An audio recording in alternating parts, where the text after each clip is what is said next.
Okay, so again, with agency, this is your legal right and the buyer and the seller legal right to set up a fiduciary contract with you to represent them as the buyer or them as the seller, okay?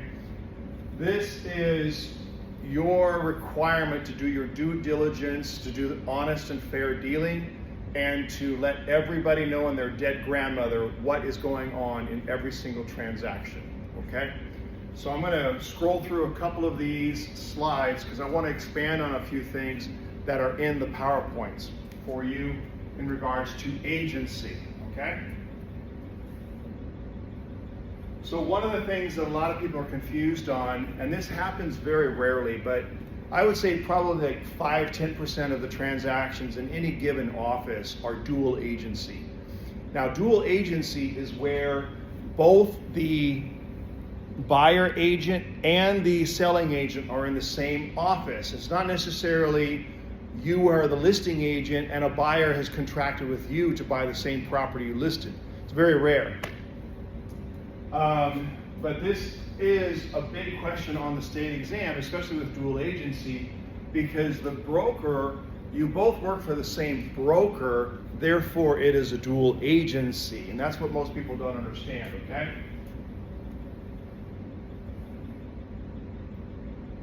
Your principal is either the buyer or the client that you get hired by, the seller, the buyer, whatever the case may be. The person looking for a lease, also representation is required, okay? And then the best way to establish agency is in writing, and the National Association of Realtors, the California Association of Realtors, and really the courts, if you don't want to piss off anybody, I would definitely get your agency in writing, because agency and ethics is 25–27% of the state exam, but it's also evidence that you have an agreed contract in writing to do the job for your client. And in many cases, if you don't have that signed agreement, you could actually not get paid for a lot of the work that you do, okay? So if you really want to get paid, if you want to be taken seriously as the representative and the fiduciary representative of the buyer or the seller, you will have to get that agency relationship signed. Either the buyer-broker agreement or the seller-listing agreement, one or the other, okay?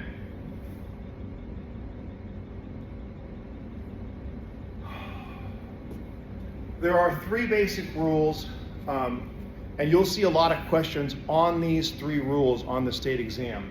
Number 1, the agent must inform the principal, whoever he represents, the seller or the buyer, all the material facts of the house or the property or the duplex or the lease, whatever the case may be. Withholding information because you're afraid that, oh, they may not like the property more, I'm not going to get paid, is not a reason to not release a material fact that you know about. If you know that there's a leak under the toilet, you got to tell your clients there's a leak under the toilet. In fact, you need to tell your client there's a leak under the toilet, tell the listing agent there's a leak, tell the broker there's a leak, and by the way, tell your dead grandmother who's been gone for 20 years, there's a leak under the toilet. Just do it, okay? Because I'm going to tell you, if you want longevity in this business, you must be honest and fair and reveal all material facts, regardless of what they are, okay? And there's going to be a lot of trick questions on the state exam with regards to that one alone. The other is, the agent may not gain any monetary interest in the property without something in writing from the seller that they're okay with it. Let's say that, and this is rare, extremely rare, okay?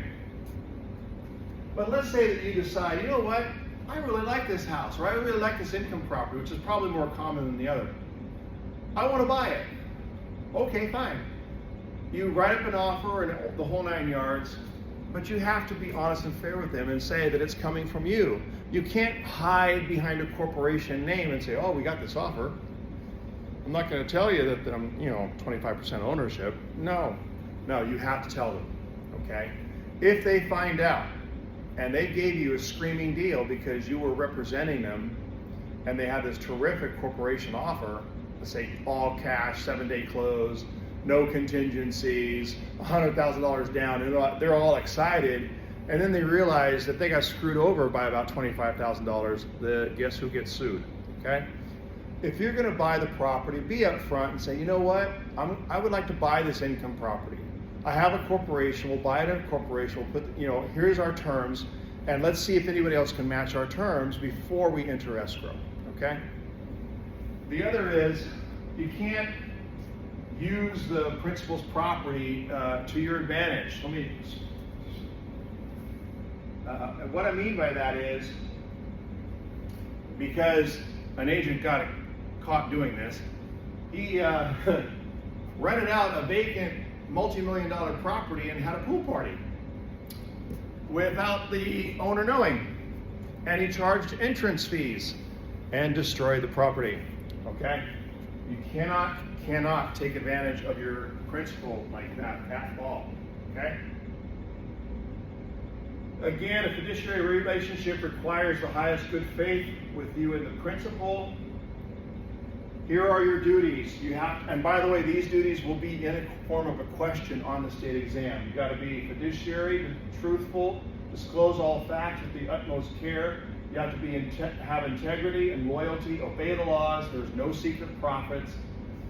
Use reasonable skill and care. Be honest and fair in your dealings. Operate in good faith. And number one, do the right thing always, period.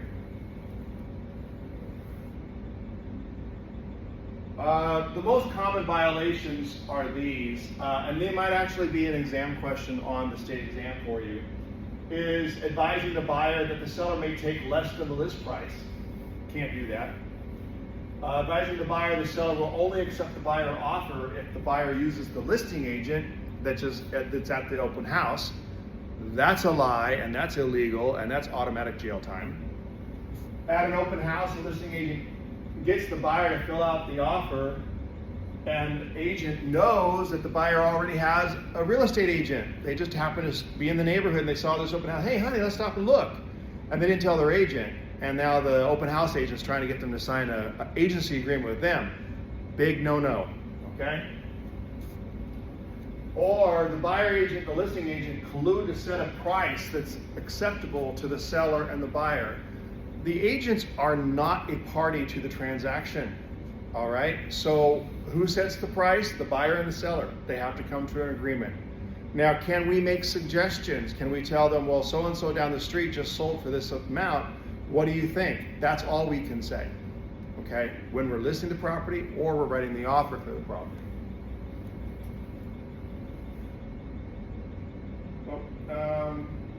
Again, we have to disclose that we have an agency agreement. We have elected to it. We have to confirm it. And as soon as the agency relationship is established, it is made public immediately. You have to do it in every single transaction. Everybody and their dead grandmother needs to know that you are the representative of that client.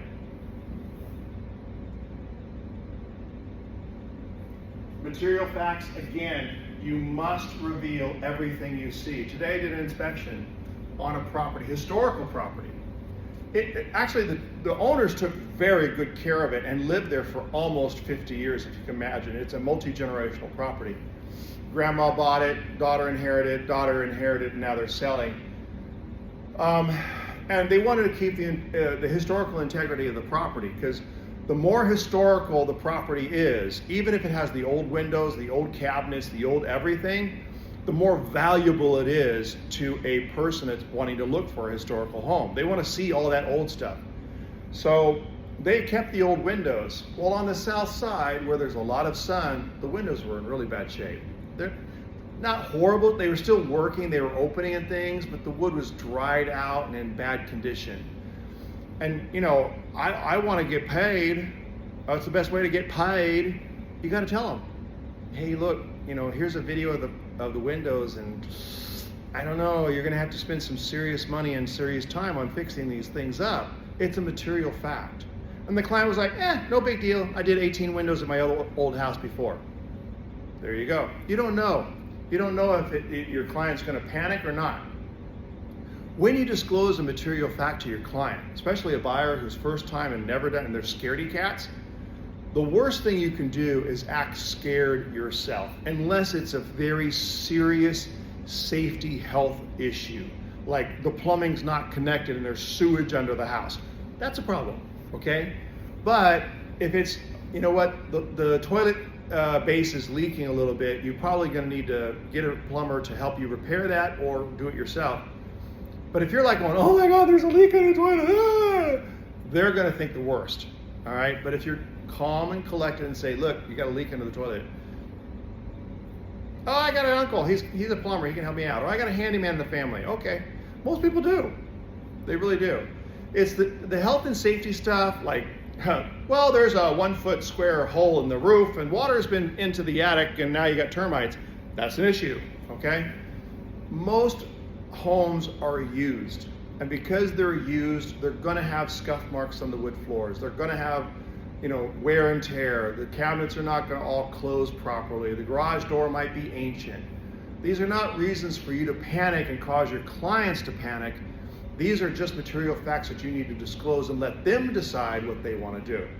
But if it is a health and safety issue, disclosing the material fact is rule number one, because you are endangering people, their children, if you don't, okay?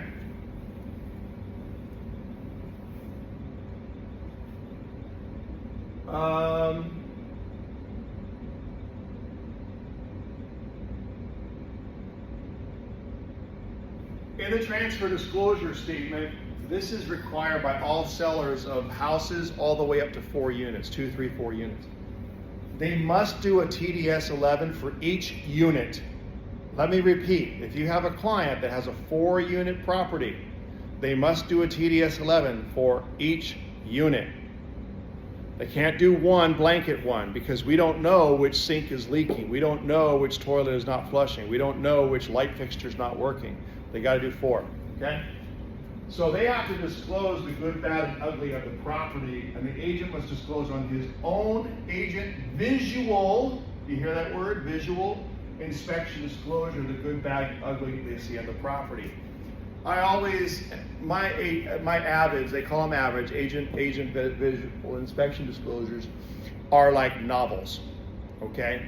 I've seen some where they're like, no comment.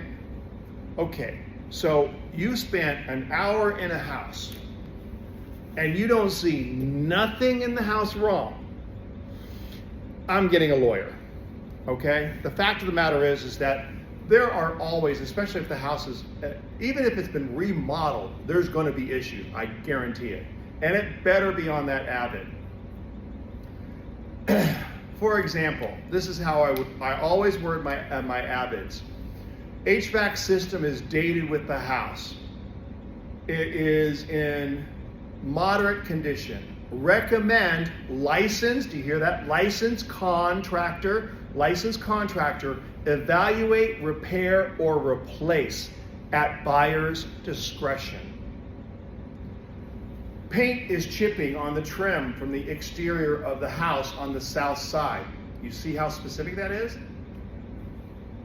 Agent advises a licensed contractor evaluate, repair, or replace trim at buyer's discretion.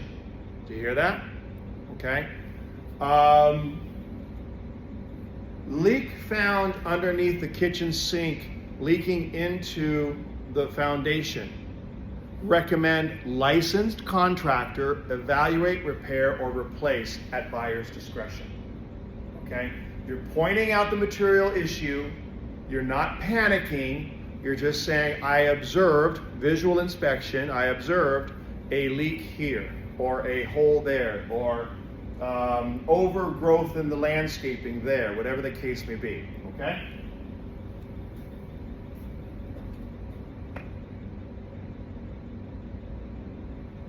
So with trust accounts, you're not to touch the trust account. Honestly, there's going to be a lot of questions about the trust account, but you're never going to be handling a check or a buyer's check or whatever the case may be. And if you do, you're asking for trouble. I guarantee it. They will be all over you like hot butter on corn, period. The fact of the matter is that these days what is happening is, as an agent, you are marking the box electronic transfer of the buyer's deposit. It used to be we would collect a check, we would put the check in the book. When they got a house, we'd have to send the check to escrow would cash the check. We had to keep track of that check every step of the way. And there's going to be a lot of questions about commingling funds and things like that. Refer to the book. But the fact of the matter is, you never touch a buyer's check. If I find out that you touched a buyer's check, I will hunt you down. Okay? The fact of the matter is that if you are asking a buyer to give you a check, you are probably an agent that's doing something wrong. And I'm not talking about stealing a girl's lollipop either. Okay? Don't do it. Don't touch people's money, because you are opening yourself up to lawsuit.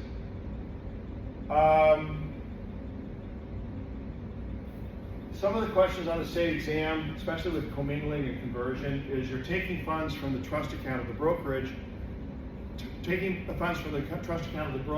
and then you're using that money to pay for your own personal cell phone bill. Don't do it. Or you're commingling the funds. You're taking the client's check and you're putting it into the broker account, and then you turn around and pay the salary out of the broker account. Can't do that either. Okay? So don't be doing that.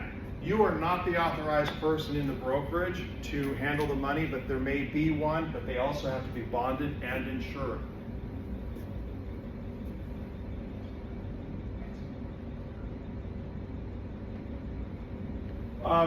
Even though it used to be we had an attic up in my old first brokerage, and the reason why offices used to be so damn big back in the day is we had to keep all the files for 3 years. And when I say files, I mean every single offer ever written, even if it was not accepted, and every offer that was accepted, and all the paperwork that goes with it. And so we'd have these stacks of paper boxes with paper in it. We always used to joke, if somebody dropped a match, we would all die in seconds. Well, these days, even though we have to keep the files for 3 years, believe it or not, now with technology the way it is, it's all in the cloud. All right, so you don't have to keep your paper. Some people still do, by the way. Some of the older agents, older than me, I won't tell you how old I am, but you get the point, actually keep their files, believe it or not. But most agents like myself, we will keep our own files on old USBs. And so even clients call me 10 years later and they're like, hey, you know what? Guess what? I might still have it. And I look at it, okay? But your broker has to keep it for 3 years.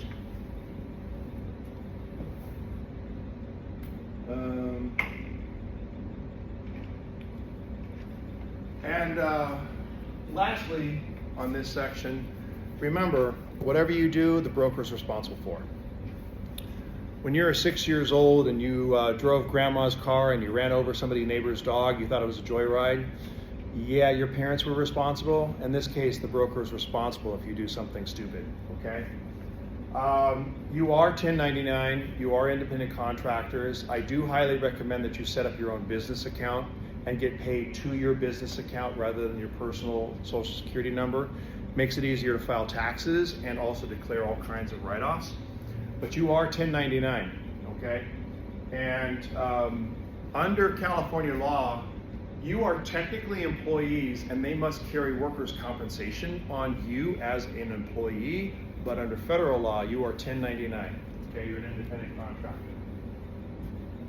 I think if there's anything else I want to talk about.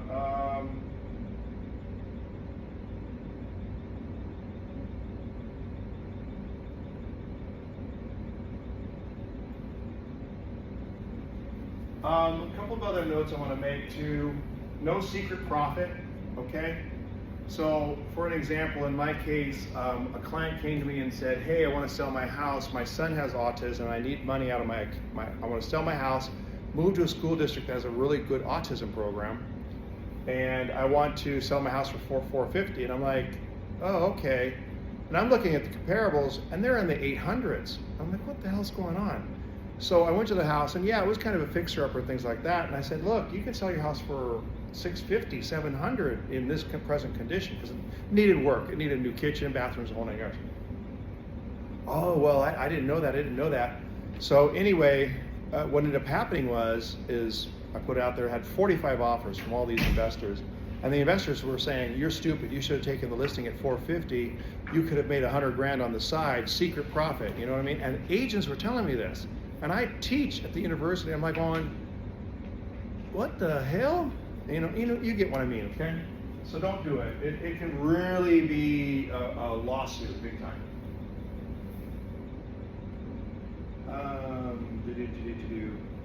So I believe class 6, which was the next one up, is going to be inspections and contracts, and we're going to talk about that extensively. We'll see you next time.